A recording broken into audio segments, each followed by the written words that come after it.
എന്ന വിഷയത്തെ ആസ്പദമാക്കി വൈലോപ്പിള്ളിയുടെ വിഷുക്കണി എന്ന കവിതയുമായി വേദിയിലേക്ക് എത്തുന്നു അജയ് ജിഷ്ണു. അജയ്, എന്തൊക്കെയാണ് വിശേഷങ്ങൾ? സുഖം തന്നെ.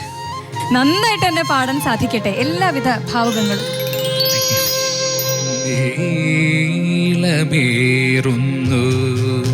ചൂടും നിതരാം ദിനങ്ങൾക്ക് ചൂളയിൽ നിന്നെന്ന പോൽ അടിക്കും പൊടിക്കാറ്റിൽ നീറി വേർത്ത് ഇമതാണു കാണുകയാവാം ഭദ്രേ നീ പകൽക്കിനാവ് പൂഞ്ചോലകൾ വനങ്ങളും. അതു നല്ലത് പക്ഷേ വിഹരിപ്പിതീ വെയിലിൽ പുതുവേട്ടാളൻ കുഞ്ഞു പോലെ കുട്ടിക്കാലം.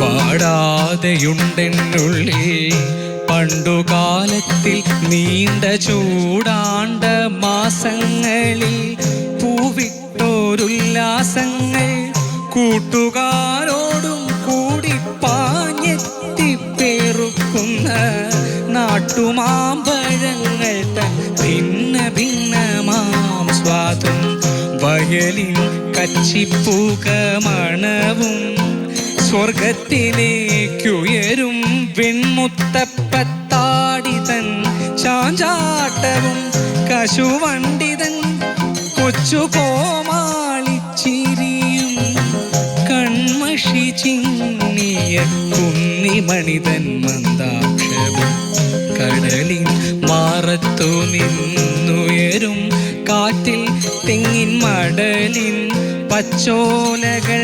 കല്ലോലമിളക്കുമ്പോൾ വെട്ടിയ കുളങ്ങൾ തൻ പഞ്ചാര മണൽ തിട്ടിൽ വെട്ടവും നിഴലും ചേർന്നിയലും നൃത്തങ്ങളും ഞാൻ അനുഭവിക്കയാണോർമ്മയിൽ വെയിലിൽ സാനന്ദം കളിച്ചാർക്കും തോഴർ തൻ ഘോഷങ്ങളും.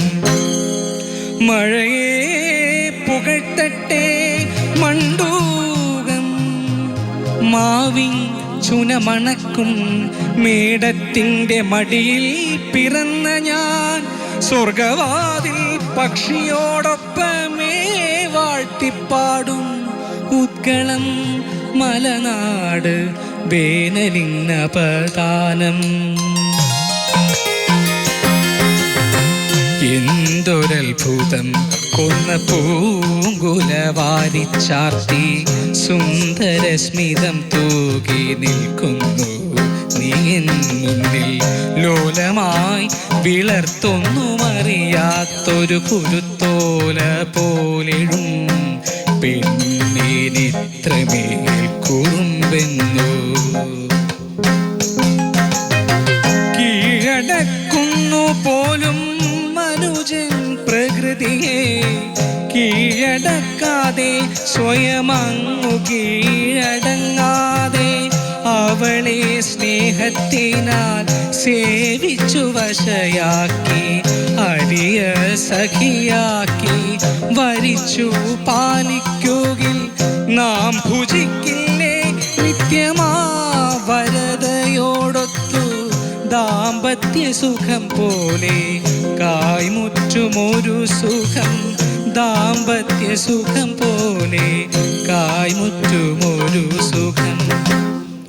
ഒന്നു താനിനി മോഹം കണിവെള്ളരിക്ക പോൽ നിന്നുടെ മടിത്തട്ടിൽ തങ്കുമീ മണിക്കുട്ടൻ. ഏതു ധൂസര സങ്കൽപ്പങ്ങളിൽ വളർന്നാലും ഏതു ഇന്ദ്രവൽകൃത ലോകത്തിൽ പുലർന്നാലും മനസ്സിലുണ്ടാവട്ടെ ഗ്രാമത്തിൻ വെളിച്ചവും മണവും മമതയും ഇത്തിരിക്കൊന്ന പൂവും. മനസ്സിലുണ്ടാവട്ടെ ഗ്രാമത്തിൻ വെളിച്ചവും മണവും മമതയും ഇത്തിരിക്കൊന്ന പൂവും.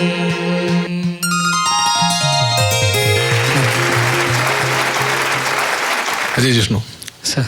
ഈ കവിത തിരഞ്ഞെടുത്തതിന് തീർച്ചയായും വലിയ അഭിനന്ദനം. Thank you. എത്രയോ പ്രധാനപ്പെട്ടൊരു കവിതയാണ്. എത്രയോ കാലം എത്രയോ മനുഷ്യർ ഉദ്ധരിച്ച വരികളാണ് അല്ലേ അവസാനത്തെ വരികൾ. വൈലോപ്പിള്ളി മാഷിന്റെ ആത്മസത്ത നിവേദിച്ച ഒരു കവിതയാണിത്.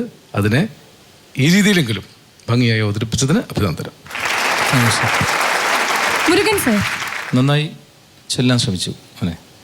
തുടക്കത്തിൽ വിരുദ്ധമായിട്ട് ചൊല്ലിയപ്പോൾ സ്വാഭാവികമായും നമ്മളിങ്ങനെ താളം ഇല്ലാതെ ചൊല്ലുമ്പോൾ വേണമെങ്കിൽ കുറച്ചുകൂടെയൊക്കെ അല്ലേ അർത്ഥത്തെ കൂടെ ഒന്ന് നോക്കിക്കൊണ്ട് മുറിക്കാമോ. കാരണം അതിന് സ്വാതന്ത്ര്യമുണ്ടല്ലോ, താളമില്ലല്ലോ. പക്ഷെ അവിടെ എനിക്ക് ഒരു ചില അപാകതകൾ തോന്നിയ മുറിച്ച ഇടങ്ങളിൽ അല്ലേ. ഇതിൽ ഈ കോമ ഇട്ടിരിക്കുന്നിടത്ത് തന്നെ മുറിക്കണം എന്നുണ്ടോ?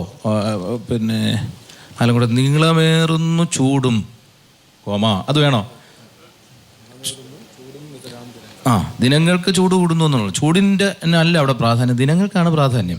ഇപ്പൊ പാഠ്യപദ്ധതികൾ പരിഷ്കരിക്കുമ്പോൾ ചില വിദ്വാൻമാർ പറയുന്നത് കവിത ഇങ്ങനെ പാടി പഠിപ്പിക്കാൻ പാടില്ല എന്നാണ്. കാണാപ്പാഠം പഠിച്ചുകൂടാന്നാണ് ഒന്നും. അതെ, അതിൻ്റെ ഇതായ ഒരു കാര്യങ്ങൾ ചില ഇടങ്ങളിൽ കയറിയും ഇറങ്ങിയും വരുന്നുണ്ട്. അതിനെ അതിജീവിക്കുവാൻ കൂടിയാണ് മാമ്പഴം. ആശംസകൾ. നന്ദി സർ. ശ്രീകുമാർ സർ. എന്തൊരദ്ഭുതം കൊന്ന പൂങ്കുലവാരി ചാർത്തി സുന്ദര സ്മിതം തൂകി നിൽക്കുന്നു നീ എൻ മുന്നിൽ. ലോലമായി വിളർത്തൊന്നും അറിയാത്തൊരു കുരുത്തോല പോലെഴും പെണ്ണിന്നിത്രമേൽ കുറുമ്പെന്നോ. അവിടെയൊക്കെ സ്വാതന്ത്ര്യമായിട്ട് ചൊല്ലാൻ പറ്റും. കുഴപ്പമുള്ള ഭാഗങ്ങളാണ് നമ്മൾ നിർത്തേണ്ടത് സത്യം പറഞ്ഞാൽ അല്ലേ. അവിടെ നമ്മളിങ്ങനെ ഈ അക്ഷരങ്ങൾ കൊണ്ട് വളച്ചൊടിക്കാത്തൊരു ആ സ്ഥലങ്ങളിൽ നമുക്ക് നിർത്തി തന്നെ ചൊല്ലണം. Okay, all the best. നമുക്ക് എന്തായാലും മാർക്ക് ചോദിക്കാം. ആലങ്കോട് സർ, 40-ൽ എത്ര മാർക്കാണ്? 40-ൽ ഞാൻ വല്ലാതെ കുറയ്ക്കുന്നില്ല, 35 മാർക്ക്. മുരുകൻ സർ. 30-ന് നല്ല മാർക്കായിരുന്നു മോനെ, 26 മാർക്ക്. ശ്രീകുമാർ സർ. 30-ൽ അജയ്ക്ക് 26 മാർക്കാണ്. 100-ൽ 87 മാർക്കാണ്. എന്തായാലും ബാക്കി ഒക്കെ നമുക്ക് കാത്തിരുന്ന് കാണാം. നന്ദി.